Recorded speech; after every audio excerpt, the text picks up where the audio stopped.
Olá, conversaremos agora sobre a demonstração de resultado gerencial. O que é essa demonstração gerencial? É uma tentativa de apresentar o resultado de modo a facilitar o processo de tomada de decisão, incorporando novas métricas, como a margem de contribuição, o EBITDA e o EBIT. Nessa nossa aula, temos três objetivos. Primeiro, conhecer essa visão gerencial do resultado, quer dizer, o que é que está associado a ela. Segundo, entender a diferenciação dos gastos nas demonstrações de resultado, especialmente gastos que precisam ser apresentados de uma forma diferenciada para poder gerar métricas que subsidiem melhor o processo de tomada de decisão. E, por fim, compreender essas métricas auxiliares no processo de gestão, como a margem de contribuição, o EBITDA e o EBIT.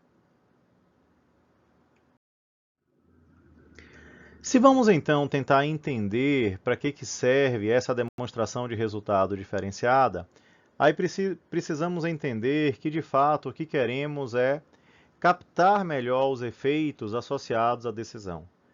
Por exemplo, se eu tomo a decisão de vender, quais gastos estarão de fato sendo alterados em função dessa decisão? E a partir daí, de que forma eu poderia então estimar melhor, ou precisar melhor a mensuração do ganho para subsidiar esse processo de decisão? E aí, nessa ideia de tentar entender de que forma mensurar o ganho, quais os mecanismos que podemos usar para mensurar o ganho, aí vem os desafios, quer dizer, como é que eu poderia mensurá-lo e a partir daí, como é que eu poderia então classificar de maneira específica ou diferenciada os gastos para facilitar esse processo. Se vamos partir para exemplos práticos, o que geralmente nós vemos de empresas de capital aberto que precisa estabelecer uma relação de entrega informacional mais intensa para os seus interessados ou para os seus stakeholders, vemos, por exemplo, a apresentação aí de informações da Fertibras. Essas informações são extraídas de seus dados contábeis e financeiros, especificamente uma apresentação dela chamando a atenção para o resumo da demonstração de resultado, onde nós começamos a ver informações que vêm da demonstração de resultado formal, como o faturamento bruto, faturamento líquido, o lucro bruto, a margem bruta, mas começamos a ver outras informações que são informações que têm o objetivo de facilitar o processo de tomada de decisão em relação à empresa, onde começamos a ver uma segregação de resultado ou lucro operacional, sua margem, e de EBITDA, e também a sua respectiva margem. Então note que as informações iniciais e as finais, elas também estão presentes na demonstração de resultado formal. Faturamento líquido, lucro bruto, lucro líquido, margem líquida, estão apresentadas na demonstração de resultado formal, objetivo de uma outra aula nossa. Mas existe a inserção de informações, extração de resultado formal, a exemplo, então, dessas informações sobre desempenho operacional e sobre EBITDA. Quando vamos entender a necessidade disso, nós também vemos, por exemplo, em uma outra informação divulgada, onde uma outra empresa de capital aberto, no caso a fabricante de calçados Grendene, apresenta informações sobre seu resultado, mas quando vamos entender isso daí, nós começamos a ver, por exemplo, informações que fazem referência a métricas que vêm da demonstração de resultado formal, como resultado líquido, lucro líquido, mas outras que começam a chamar a atenção para métricas que são de uma demonstração diferenciada e que aqui estamos chamando de uma demonstração de resultado gerencial, como o EBIT e o EBITDA. Quando vamos entender a razão de ser dessas métricas, são métricas que objetivam dar um suporte melhor ao processo de tomada de decisão e para que possam ser obtidas, nós geralmente precisamos reembalar a apresentação dos números na demonstração de resultado formal.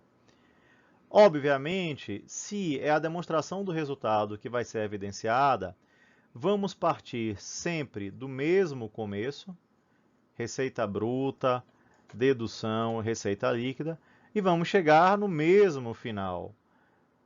Resultado antes do imposto dos tributos sobre renda, o imposto de renda aqui simplificado, tributo sobre renda e a partir daí resultado líquido.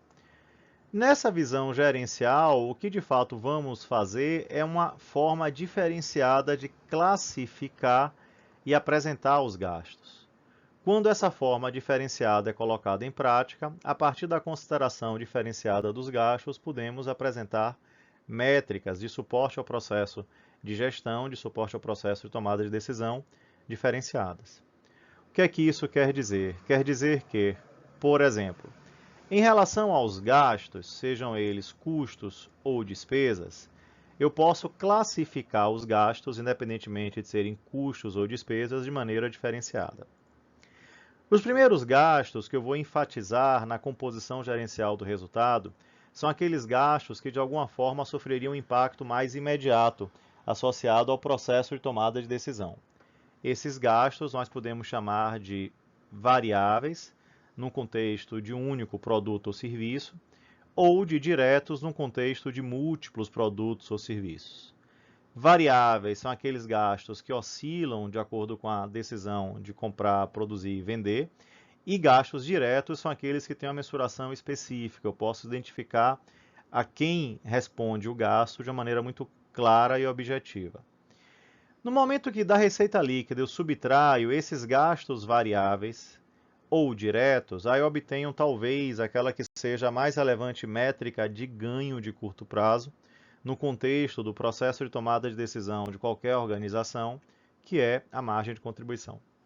Então, o que é a margem de contribuição? A margem de contribuição é o que sobra da receita após termos deduzido as deduções, subtraído as deduções, temos a receita líquida, e também aqueles gastos que são variáveis, que oscilam conforme aí produção e vendas, ou que são diretos, ou que são específicos daquele objeto de custeio, daquele produto ou serviço que eu estou analisando.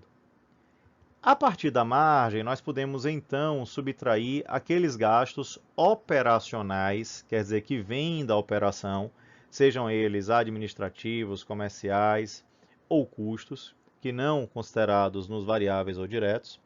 E quando eu faço isso, eu obtenho uma medida aproximada de caixa, de geração de caixa.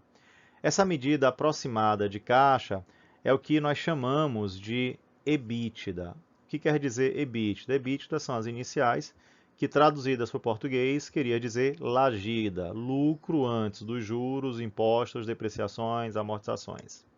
Ou seja, é uma tentativa de apresentar uma geração operacional de caixa a partir dessa visão gerencial do resultado. Se depois do EBITDA eu abato aqueles gastos não desembolsáveis, e nós vimos em aula anterior que esses gastos não desembolsáveis podem ser apresentados como depreciações, se eu estou fazendo referência ao reconhecimento do consumo de ativos tangíveis, amortizações de ativos, não confunda com amortização de passivos, que é outra coisa. Essa amortização de ativos faz referência especificamente a ativos intangíveis, ou, se eu estou fazendo referência a ativos minerais, eu poderia falar em depleção ou exaustão. Então, quando eu abato esses gastos não desembolsáveis, aí eu tenho uma medida de ganho da operação antes dos impostos. Essa medida de ganho da operação antes dos impostos é o que podemos chamar de EBIT. O que é o EBIT? É o EBITDA extraída aí depreciação, amortização. É o EBITDA sem o DA. Em português, seria o LAGIR, lucro antes dos juros e tributo sobre renda. Lucro antes dos juros e imposto de renda. Uma vez apurado o EBIT, aí nós temos a visão do ganho da operação antes de pagar despesas financeiras, juros ou tributo sobre renda.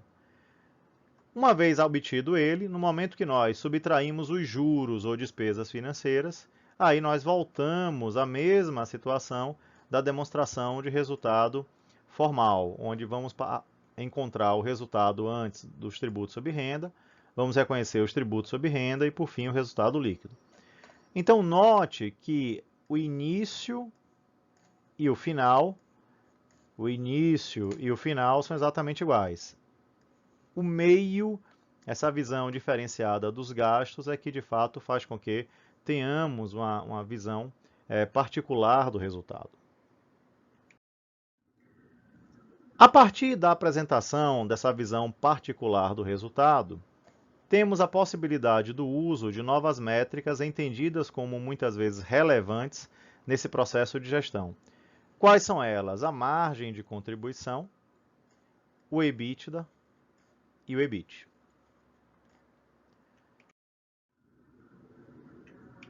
O que é que vem a ser, então, essa margem de contribuição? É possivelmente a mais elementar medida do ganho de uma operação, e essa medida é resultante da subtração dos gastos variáveis ou diretos da receita líquida. Então, da receita bruta, eu subtraí deduções, cheguei na receita líquida. Se eu subtraio tudo aquilo que está associado aos volumes de produção e vendas, gastos variáveis, no contexto de um só produto ou serviço, ou tudo aquilo que é específico, num contexto de múltiplos produtos ou serviços, eu tenho a margem de contribuição. Alguns questionamentos podem ser feitos. Como é que eu separo e como é que eu uso essas informações relativas aos gastos? E aí, nesse caso, a gente tem então que entender essa classificação volumétrica, lembrando que existe uma outra aula nossa que deveria ser assistida antes, que é uma aula específica que trata da classificação dos gastos para a composição dos resultados. Essa aula é complementada por uma outra aula também sobre classificação dos gastos, mas na prática, discutindo exemplos práticos, e que chama que gastos podem ser entendidos como fixos quando não oscilam conforme produção e vendas. E gastos variáveis são aqueles que oscilam conforme produção e vendas. Quer dizer, se eu tenho um gasto que ele está oscilando de acordo com o volume de produção e vendas, maior produção, maior venda, maior gasto, ele é entendido como variável. Agora, se esse gasto oscila, se essa oscilação não guarda relação com produção e vendas, aí ele é entendido como fixo. Então, no contexto de um só produto ou serviço, aí de um modo geral, essa ideia de classificar os gastos de forma volumétrica é o que vigora para a obtenção da margem de contribuição. Se eu tenho mais de que um objeto de custeio, mais do que um produto ou serviço, aí em linhas gerais eu vou usar a classificação da especificidade. E aí eu vou chamar o gasto de indireto quando eu não consigo especificar o consumo, quando eu não consigo quantificar o consumo de forma clara, ou de indireto, ou de direto, quando aí sim eu consigo identificar esse consumo de forma muito clara. Então, se eu tenho uma fábrica com duas linhas de produção, azul e verde, se eu consigo identificar o gasto de forma clara em relação à linha azul, ele é um gasto direto. Se eu tenho, por exemplo, o salário de um gerente industrial que cuida das duas linhas, mas eu não consigo quantificar de forma clara qual das linhas consumiu quanto desse esforço, esse é um gasto indireto. A margem de contribuição ela vai enfatizar os gastos que sofrem o efeito mais imediato da decisão. Aí, na classificação volumétrica, seriam os gastos variáveis, na classificação específica, seriam os gastos diretos.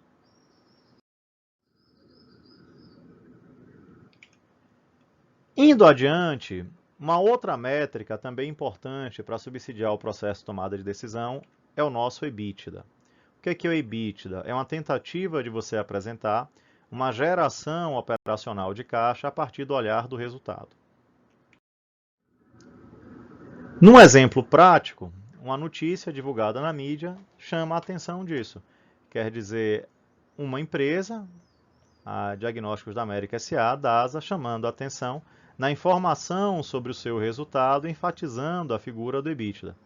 Então, o EBITDA seria uma métrica de suporte à tomada de decisão bastante usada nessas relações aí de empresas de capital aberto com os seus interessados ou os seus stakeholders.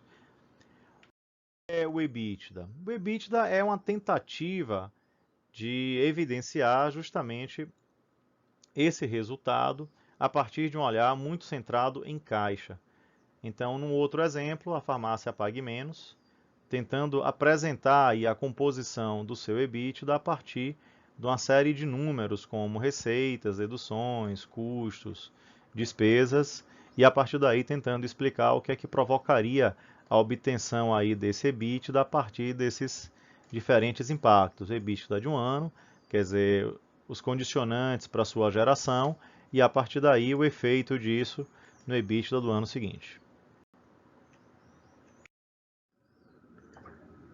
Quando vamos entender o que a palavra EBITDA quer dizer, na verdade é uma sigla de uma expressão em língua inglesa, Earnings Before Interest, Tax, Depreciation e Amortization. Traduzindo para o português, aí seria a figura dos lucros antes dos juros, impostos, depreciação e amortização. Em português, aí teríamos, na verdade, a palavra lagida, que é muito pouco usual. Então, no lugar de traduzir, geralmente usamos a expressão original, em língua inglesa, a expressão EBITDA. E o EBITDA seria essa tentativa de analisar o caixa a partir dessa demonstração de resultado gerencial, onde o EBITDA corresponderia a essa geração operacional de caixa.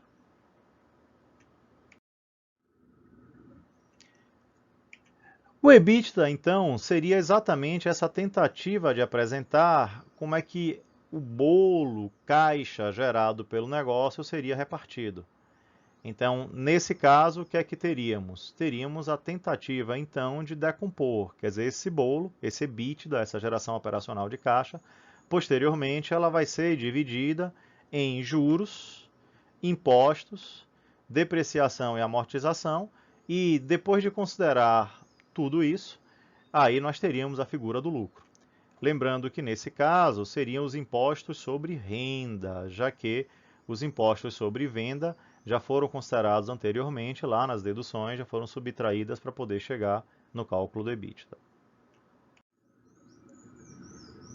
Indo adiante, uma outra métrica que nós teríamos, a terceira e última métrica específica dessa visão gerencial do resultado, aí seria o nosso EBIT, ou em português, LAGIR. Quando vamos entender notícias divulgadas na mídia, aí vemos uma notícia sobre a ação de uma companhia aérea e, nesse caso, se vamos ler toda a notícia, verificaremos aí que em algum momento você começa a ver uma ênfase do uso do EBIT. Quer dizer, o que seria essa medida de tomada de decisão EBIT? Então, de novo, né, enfatizando o uso aí do EBIT na notícia. O EBIT poderia ser apresentado como as iniciais de uma expressão em língua inglesa, Earnings Before Interest and, né, e Taxes, quer dizer, impostos. Em português, fazendo a tradução, é como se nós tivéssemos aí, na verdade, a subtração da depreciação e amortização do EBITDA chegando no EBIT. E em português, a tradução seria o LAGIR, lucro antes dos juros e dos tributos sobre renda, no caso, imposto de renda. Qual é a ideia do EBIT? É de tentar apresentar um ganho operacional sem a figura aí das despesas financeiras ou juros. Então, se eu analiso apenas a operação e descarto os juros e o imposto de renda, aí essa ideia, na verdade, seria o EBIT, esse ganho operacional antes da tributação sobre renda e desprezando o efeito dos juros. Por que muitas vezes é importante segregar essa visão da despesa financeira que vem do passivo, dos ganhos ou performance da operação? Porque muitas vezes eu acabo encontrando uma situação onde eu tenho um desempenho ruim, quer dizer, um resultado líquido, um lucro líquido muito baixo, mas quando eu vou analisar a operação como um todo, eu descubro que a operação tem um desempenho bom, ou seja, a operação gera um EBIT alto, mas no final culmina no resultado líquido, no desempenho final ruim. Ora, no momento que eu isolo o EBIT, eu consigo ver a operação. E aí, se eu tenho EBIT bom e resultado líquido baixo ou ruim, negativo, prejuízo, aí a explicação é fácil, a explicação estaria no endividamento. Então, eventualmente, uma carga excessiva de endividamento, provocando um elevado pagamento de juros, faz com que todo o desempenho aceitável da operação ele seja, então, consumido, gerando um desempenho financeiro aí no resultado líquido muito ruim. Com isso, então, nessa nossa aula, nós alcançamos ou pretendemos aí ter alcançado esses 3 objetivos. Quer dizer, entender essa visão gerencial do resultado, entender que para essa visão gerencial eu preciso classificar os gastos de forma diferenciada, e aí, se precisar, assista a nossas aulas sobre classificação de gastos, sobre classificação de gastos na prática. E a partir daí compreendemos algumas métricas que surgem nesse contexto de tomada de decisão associado ao resultado, como a margem de contribuição, o EBITDA e o EBIT. Bons estudos!